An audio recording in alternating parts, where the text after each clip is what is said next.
Hello everyone. Today, I'll show you how to delete chat on Gemini app in just a few easy steps. If you're looking to remove chats on Gemini AI, you're in the right place. Before starting, don't forget to like and subscribe for more tutorials. Also, check the description box for helpful tools and apps. To delete chats on Gemini AI, first of all, open the Gemini app on your mobile device.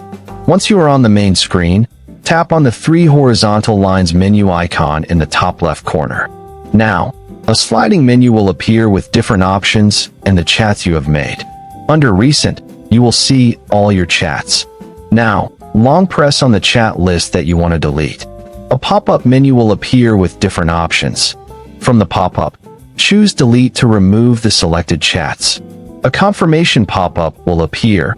From here, tap on Confirm to permanently remove the chats. Once done, your selected Gemini chat history will be removed from your account. In this way, you can delete all chat history one by one.